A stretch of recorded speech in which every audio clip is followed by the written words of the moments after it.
STJ manda soltar empresários Joesley Batista da JF e ex-executivos do grupo.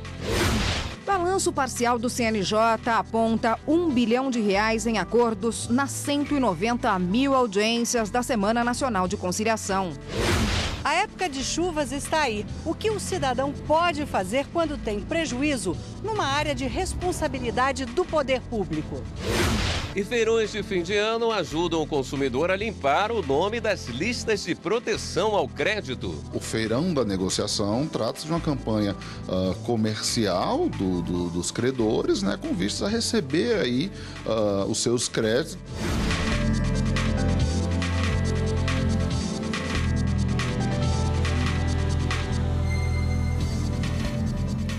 Olá, boa noite.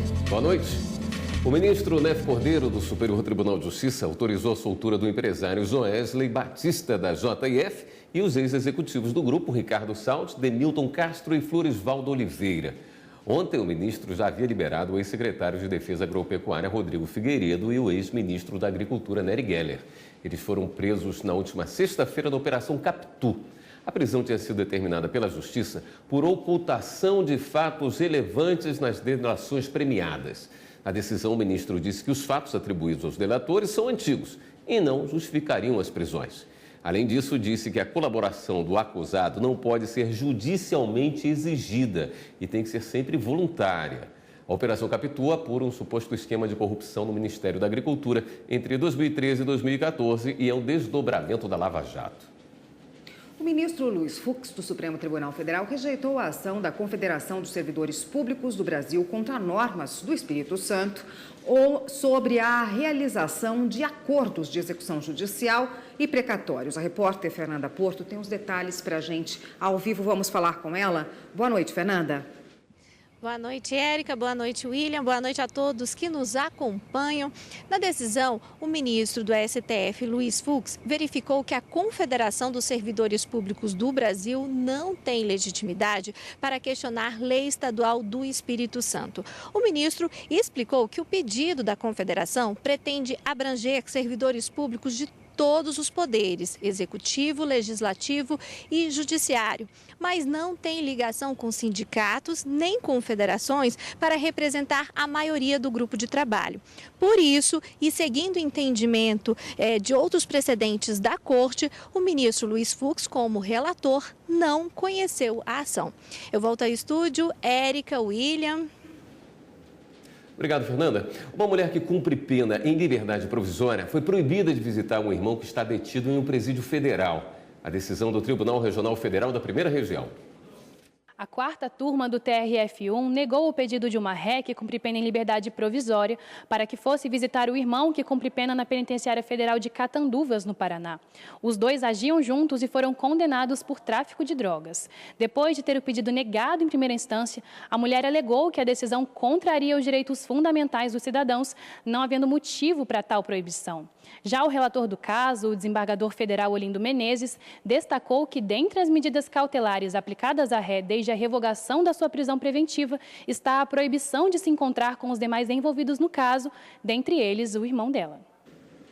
O Superior Tribunal de Justiça manteve o benefício de salário-maternidade para as mulheres indígenas com menos de 16 anos. Para os ministros, a faixa etária não pode impedir o acesso a essa proteção garantida pela Previdência.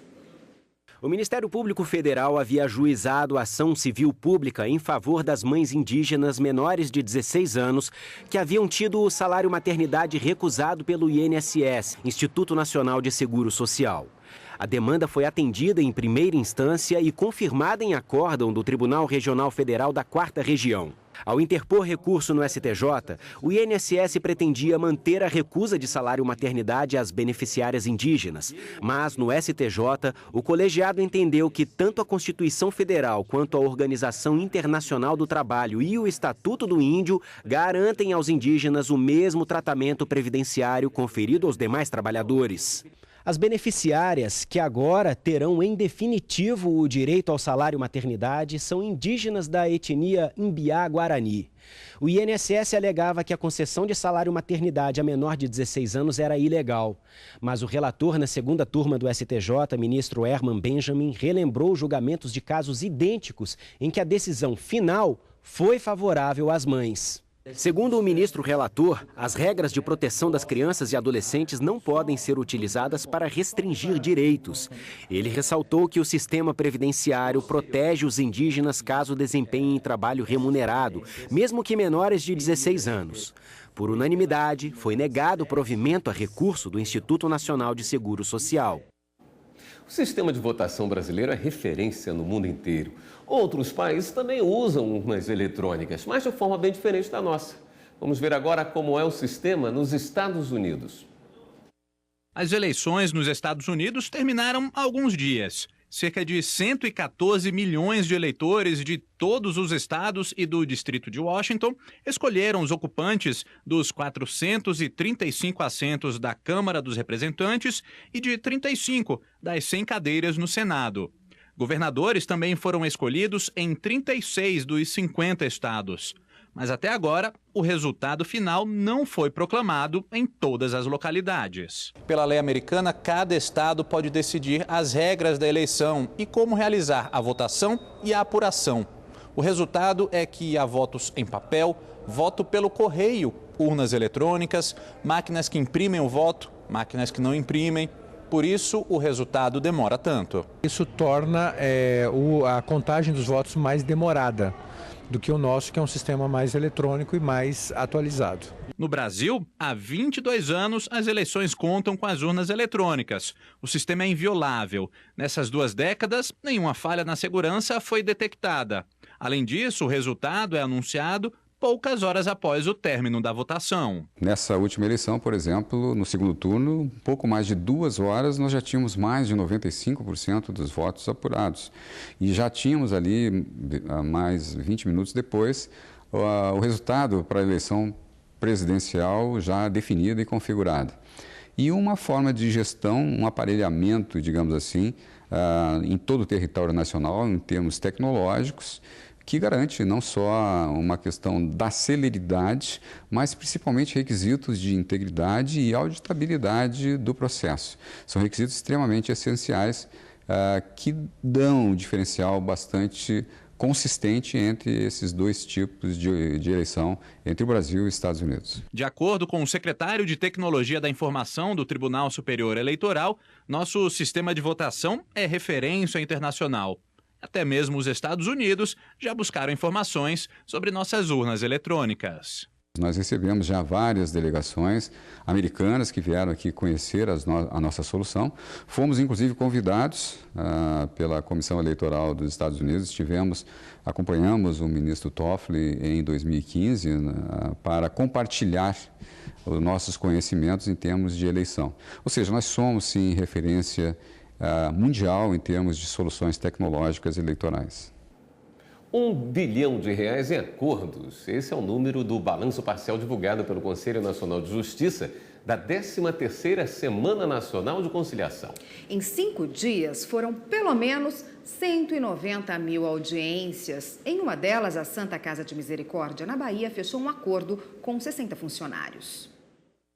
60 funcionários despedidos em 2017 da Santa Casa de Misericórdia da Bahia chegaram a um acordo na Justiça do Trabalho.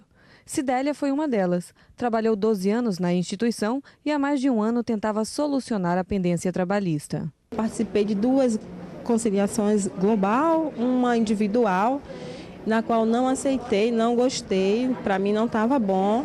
Hoje, como está melhor, a gente resolveu a nossa situação, eu saio mais satisfeita. Jane foi funcionária por 11 anos e também já tinha participado de outras audiências. A soma que eu tinha feito junto com o advogado, eu perderia R$6.000, entendeu? E eu achava que não era um acordo bom. Hoje, Jane está desempregada, mas faz planos com o valor que vai receber desta ação. Eu pretendo guardar, para poder terminar de contribuir para a minha aposentadoria, que só falta um ano. Assim como Jane e Cidélia, outros 58 trabalhadores da Santa Casa de Misericórdia chegaram a um acordo durante a 13ª Semana Nacional de Conciliação aqui no TRT5. Somente para este acordo foi fixado o valor de R$350 mil. O juiz conciliador da Justiça Trabalhista Baiana relata a importância da conciliação. A Santa Casa de Misericórdia tem costumeiramente feito acordos individuais relativos a um contrato de terceirização que ela assumiu com a maternidade. Então, há mais de um ano eles vêm fazendo propostas em processos. A gente conseguiu fazer dessa vez 60 acordos individuais que permitiu o pagamento das parcelas decisórias desses trabalhadores. E com isso esses processos foram já encerrados. Hoje está sendo importante porque eu acho que o tempo de trabalho, a dedicação por tudo, hoje foi justificado. A parte financeira veio de uma forma mais justa. E daqui a pouco, os estragos causados pela chuva e os direitos do cidadão. A primeira coisa que se recomenda é se fazer um boletim de ocorrência, havendo danos, se fazer um levantamento com orçamentos para quantificar o dano.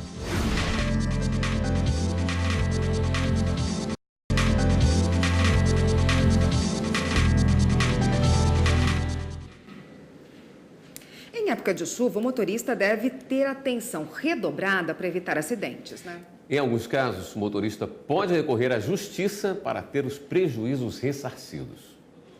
Seu Oswaldo, de 76 anos, volta ao local onde ele e a mulher viveram momentos de pânico. No último dia 23, a enxurrada invadiu esta rua de Vicente Pires, na periferia de Brasília. Imagens de celular mostram a parte traseira da caminhonete de seu Oswaldo dentro de um buraco. A água desce a rua com força. O carro é engolido pela cratera que se abriu. Foi dois rapazes daqui desse setor que trabalham por aqui, que me tiraram e mais 2 ou 3 tiraram a minha mulher. A caminhonete foi comprada por seu Oswaldo por R$124 mil. O carro está na oficina e o serviço não vai custar nada barato, pelo menos R$55 mil. O dono do veículo tem seguro, mas seu Oswaldo disse que vai entrar na justiça contra o poder público. Quase 80 anos, não tem outro carro. É muito difícil para mim e um gasto muito alto. Acidentes durante a chuva são frequentes, tanto com veículos quanto com pessoas e até dentro de casa. Este advogado orienta, para entrar na justiça, é preciso reunir tudo que é documento como prova. A primeira coisa que se recomenda é se fazer um boletim de ocorrência, havendo danos, se fazer um levantamento com orçamentos para quantificar o dano, que a pessoa tire fotos, consiga nomes de testemunhas, pessoas que tenham presenciado aquilo ou que tenham sofrido o mesmo tipo de dano, se arme de todo um conjunto de documentos e então procure saber realmente de quem é a responsabilidade. Na hora de contratar um seguro de carro, o advogado chama a atenção do consumidor para um detalhe. É muito importante que quando a pessoa vai firmar um seguro, fique atento às cláusulas para saber o que protege, o que está protegido com aquela contratação. Para evitar acidentes, a Defesa Civil dá dicas sobre o que fazer durante e depois da chuva. Não passar numa enxurrada, por conta pode ter um buraco nessa enxurrada e você vir a machucar, não deixar um idoso, uma criança sozinha. Na dúvida, pare durante o temporal, se abrigue num local seguro, evite árvore ou parada de ônibus. No Rio Grande do Sul, 85% das vítimas de crimes sexuais são crianças e adolescentes. O número chama a atenção da Justiça Gaúcha, que vem enfrentando essa prática no estado. Elas deveriam ser protegidas, cuidadas, amadas, amparadas, pelo que são, pela pureza que trazem em si, pelo que representam. Muitas vezes não são. E esse muitas vezes, quando visto de perto, é assustador. Sim, o abuso sexual de crianças e adolescentes existe, acontece todo dia e dentro da família. São 204 denúncias por violência sexual contra crianças e adolescentes que foram oferecidas na 11ª Vara da Infância e Juventude, que trabalha com a área criminal. Estamos falando de apenas uma promotoria do Ministério Público e só em Porto Alegre. O IPE nos traz esse dado de aproximadamente 50% até os 13 anos de idade e dos 13 aos 17, quase 20%, totalizando 70% dos casos de violência sexual que são conhecidos pelas autoridades, são praticados contra crianças e adolescentes até os seus 17 anos. Aqui no Rio Grande do Sul, 85% das vítimas de crimes sexuais são crianças e adolescentes. O dado é baseado em 341 processos julgados no período de janeiro a outubro de 2017 pela 7ª Câmara Criminal do Tribunal de Justiça. Das 341 pessoas abusadas, 288 tinham idades entre 1 e 14 anos e 90% delas era do sexo feminino. A pesquisa foi realizada pelo gabinete do desembargador José Antônio Daltoé César, presidente da Associação Brasileira de Magistrados da Infância e da Juventude e idealizador da escuta protegida, que garante às vítimas prestar depoimento de forma mais adequada e com acolhimento. Que nós percebemos, eu e outras pessoas, que o sistema de justiça não era acolhedor com as crianças que eram levadas a prestar informações lá. Ela era tratada como um adulto pequeno. E ela recebida da mesma forma, as perguntas feitas da mesma forma, tudo igualzinho ao do adulto, só que era uma criança, ou um adolescente, uma vítima que está naquele momento de angústia, falando com pessoas que ela não conhece, e isso nós percebemos que era extremamente prejudicial para elas. Outro dado estarrecedor. Quase 100% dos casos que chegam até a justiça são cometidos por pessoas da família, o que favorece o chamado segredo. Apenas 10% dos casos chegam até a justiça. Um fenômeno comum e que contribui para isso é o fato da palavra da criança ser desacreditada. Tem pesquisas que mostram que apenas 8% das crianças que falam sobre abuso sexual mentem. E desses 8%, 3/4 mentiram porque foram induzidas pelos adultos. Ou não induzidas propriamente, mas que esses cacos, como eu digo, né? Essas interpretações dos discursos foram se agregando. Também, dependendo do grau de disfuncionalidade da família, porque em regra o abuso é intrafamiliar, a revelação daquele segredo é muito pesado para ser assimilado. A importância de não se negar, né? Porque a negação, eu volto a salientar, que é um mecanismo inconsciente muito poderoso e é em razão disso que muitas vezes as situações se estendem por longa data, só vão aparecer anos depois, quando aí então as marcas e as sequelas já são maiores, né? E a Procuradora-Geral da República, Raquel Dodge, considera inconstitucional uma lei criada no Rio de Janeiro que trata justamente do atendimento a crianças e adolescentes do sexo feminino vítimas de estupro. Em uma manifestação enviada ao Supremo Tribunal Federal, Raquel Dodge pede a suspensão imediata da medida. A lei estadual de junho de 2018 determina que mulheres e meninas que sofreram abuso sexual devem ser examinadas apenas por peritas criminais. Mas, de acordo com a Constituição, só a União tem o direito de criar leis que interfiram diretamente em processos criminais.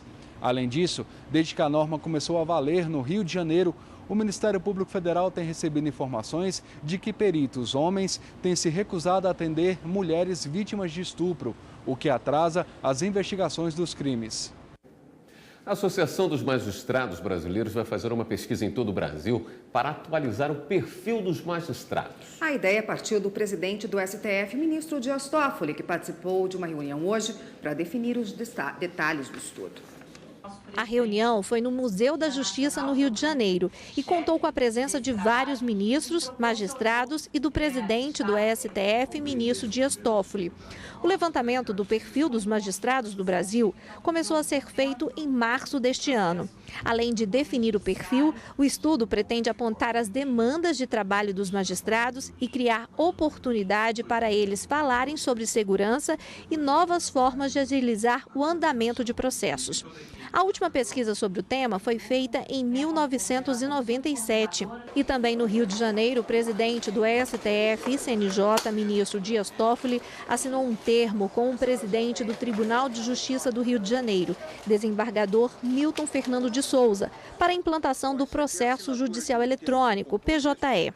A medida para digitalizar tramitação de processos atende resolução do CNJ. O termo assinado nesta segunda-feira prevê investimentos financeiros, tecnológicos e de pessoal para a implantação do sistema. A informatização do judiciário é uma política pública clara e bem definida pelo Conselho Nacional de Justiça em suas diversas gestões. O Conselho também entendeu que a melhor maneira de fazê-lo é por intermédio de uma ferramenta única, denominada PJE. Assim, implantar o PJE, que é o processo judicial eletrônico, é dar cumprimento a essa política pública. E no próximo bloco, oportunidade para quem tem dívidas para negociar e quitar. Qualquer pessoa com dívidas pode participar do feirão. Todo o procedimento é feito pela internet.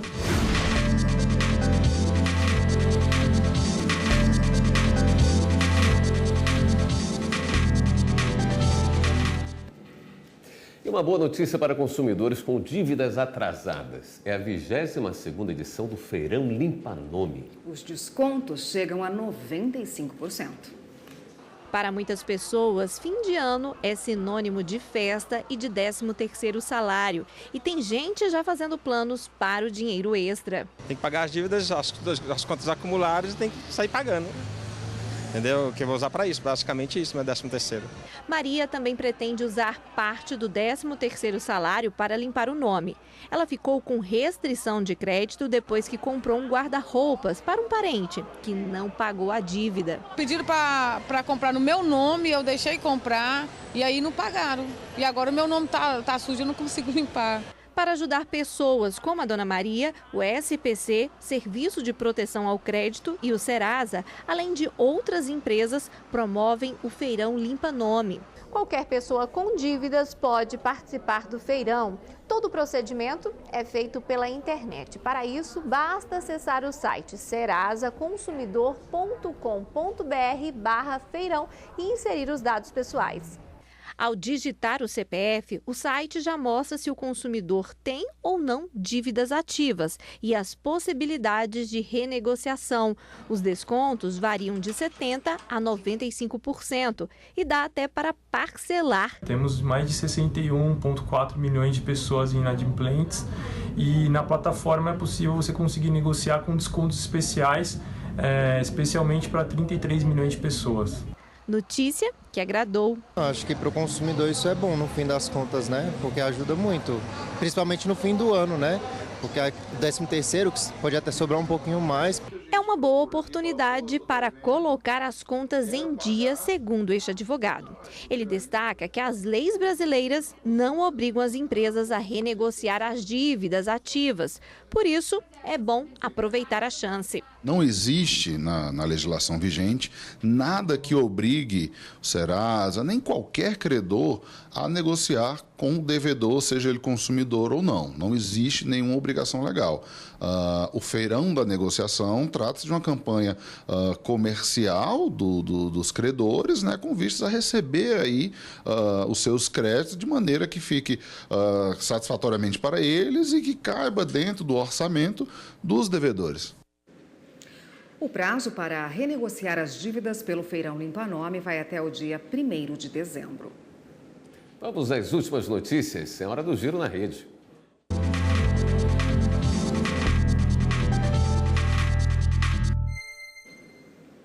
Quem está hoje na redação do Jornal da Justiça é a repórter Carla Lucena. Boa noite, Carla. Conta pra gente quais são as últimas notícias.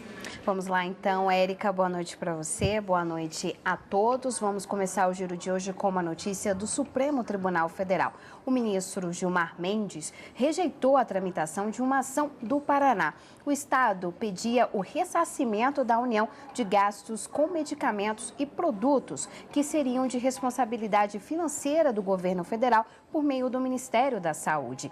Entre outros pontos, o Estado alegava que não poderia arcar sozinho com com as despesas judiciais desses medicamentos por colocar em risco a viabilidade econômica e financeira do atendimento à saúde. O ministro Gilmar Mendes explicou que o caso não poderia ser julgado pelo STF e enviou o processo à Justiça Federal de Curitiba. E agora nós vamos falar sobre o deslizamento que aconteceu na madrugada do último sábado no Morro da Boa Esperança, em Niterói, região metropolitana do Rio de Janeiro. A Defensoria Pública está no local e vai ajudar as vítimas a recuperarem documentos pessoais.